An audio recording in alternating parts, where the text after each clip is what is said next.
Este eletro pertence a um paciente felino de 2 meses de idade com pectus excavatum. Lembrando que o pectus excavatum é uma anormalidade, né, congênita do externo e também das junções costocondrais. Então, o externo ele acaba nascendo afundado ali, digamos assim, no tórax. Depois eu vou mostrar uma foto para vocês. Antes de eu rodar o vídeo aqui, né, eu tenho alguns detalhes que eu gostaria de pontuar para vocês entenderem um pouco melhor esse traçado. Então, esse vídeo ele foi adquirido com o paciente após a indução anestésica. Então, ele já estava sob efeito, né, dos fármacos, tanto da pré-medicação quanto da indução. Porém, nós notamos aqui um eletro extremamente alterado, né, na derivação D2. Bom, então a primeira coisa que a gente vai buscar num traçado eletrocardiográfico é descobrir se esse é um ritmo sinusal ou não. Para ser um ritmo sinusal, eu tenho que ter uma onda P positiva na derivação D2, tenho que ter o intervalo PR, esse intervalo PR geralmente ele é regular, podendo ter alguma flutuação nessa duração, mas visualmente ele vai aparentar ser regular na maior parte dos casos, e eu vou ter um complexo QRS sendo conduzido após esse intervalo. O que nós notamos aqui, pessoal, antes de eu colocar o vídeo para correr? Bom, olhem esse primeiro batimento aqui, tá? Aqui eu tenho uma onda P, onde eu estou circulando aqui, emendando com o complexo QRS. Esse complexo QRS é extremamente alterado, eu já vou comentar a respeito dele. Olhem aqui a distância da onda P para o complexo QRS. Está muito próximo, elas estão coladas, tá? E aqui nos batimentos abaixo, eu consigo ver que elas começam a se afastar.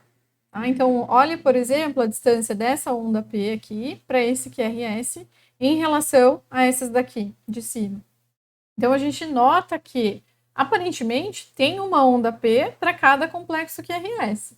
Porém, eu não tenho um intervalo PR, muitas vezes. Muitas vezes elas estão muito próximas ou até mesmo mudando essa relação de distância de uma para outra. Olhem só, vou colocar o vídeo agora. Notem aqui embaixo, ó, como ela, agora aqui em cima, como elas se afastam e depois elas se aproximam. Então, elas ficam migrando. Elas estão se aproximando e depois se distanciando do complexo QRS. Isso chama atenção porque eu sei que nessas características eu não tenho um batimento de origem sinusal. Tá? Então, aqui a gente tem, em primeiro lugar, uma dissociação atrioventricular. Eu tenho átrios batendo na frequência de disparo das ondas P's e os ventrículos batendo na frequência de disparo dos complexos QRS. Porém, apesar de estar dissociado, nós conseguimos perceber que eles estão batendo na mesma frequência, diferente de um bloqueio atrioventricular de terceiro grau, por exemplo, né, em que nós temos várias ondas P's para um complexo QRS, eles têm frequências diferentes. Então, aqui eu estou diante de uma dissociação atrioventricular isorrítmica, eu tenho uma onda P, as ondas P's na mesma frequência que os complexos QRS. Bom, qual é a origem? Será que é uma origem atrial? Será que é uma origem juncional? Será que é uma origem ventricular? Falando agora dos complexos QRS, fica difícil de determinar, né, de dar essa resposta com certeza, olhando apenas uma derivação e, um ponto importante aqui, sem saber qual era o basal desse animal. Tá? No ser humano, pessoal, é relatado distúrbio da condução em pacientes, falando aqui de crianças, ou até mesmo do ser humano adulto, com pectus excavatum.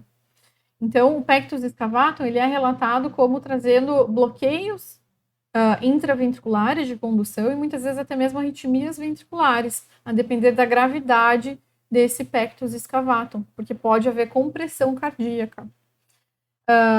Também é relatado no ser humano supradesnível do segmento ST, frente ao pectus excavatum, né, podendo estar tudo relacionado com essa compressão cardíaca que a anormalidade do externo causa. Então, olhem aqui, eu tenho complexo, deixa eu pausar novamente. Eu tenho complexos QRS que são largos, né? Pensando num paciente felino, olhem aqui, esse aqui, por exemplo, ó, ele é largo, né? Eu tenho aquela morfologia RSR, tá? Não bate ali com um bloqueio de ramo direito clássico, um bloqueio fascicular anterior esquerdo clássico, porém, olhando aqui, eu já sei que tem algum distúrbio da condução. Bom, A condição mais comum da gente observar essa dissociação atrioventricular isorrítmica são nos ritmos de origem juncional.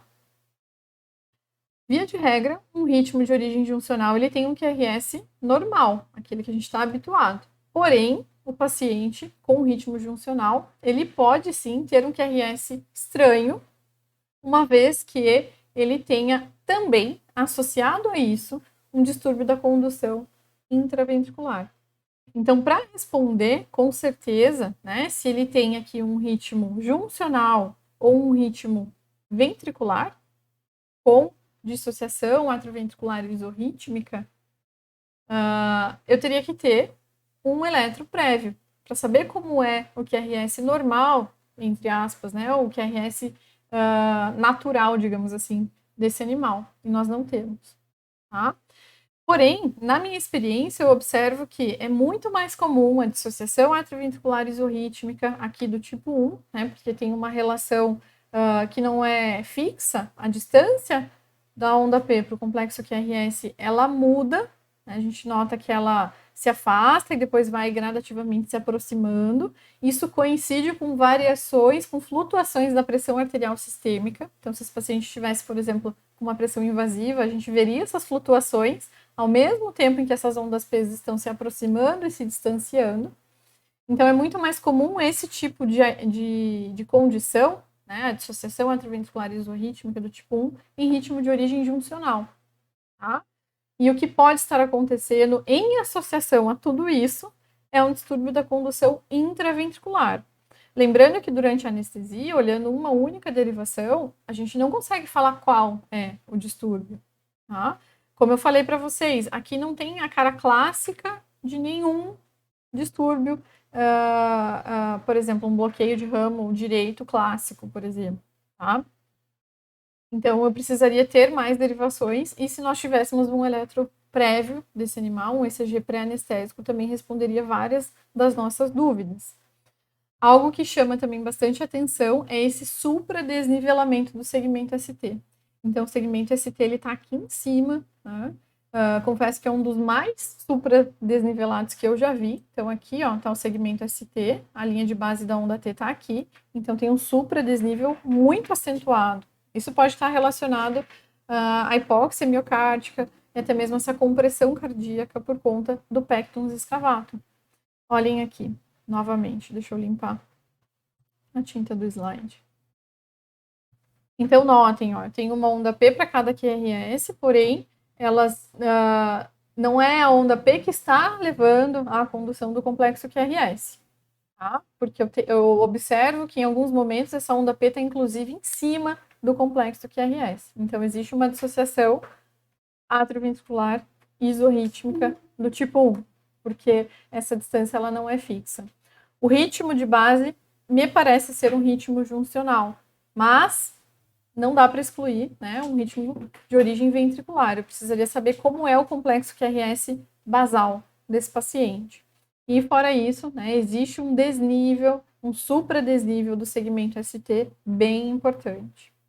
Essa imagem retirada de artigo, só para mostrar para vocês um pectens excavatum num felino. Lógico que existem vários graus, tá, de pectens excavatum, mas observem a compressão cardíaca que essa doença pode causar. Essa deformidade aqui do externo e da junção costocondral pode levar, sim, a uma compressão cardíaca. Esse paciente ele pode ter arritmias, isso é muito bem relatado no ser humano, e ele pode ter comprometimento respiratório também por conta do pectens excavatum. Espero que vocês tenham gostado. Quem gostou, compartilha, salva, e nos vemos no próximo Eletrocabeludo. Até lá!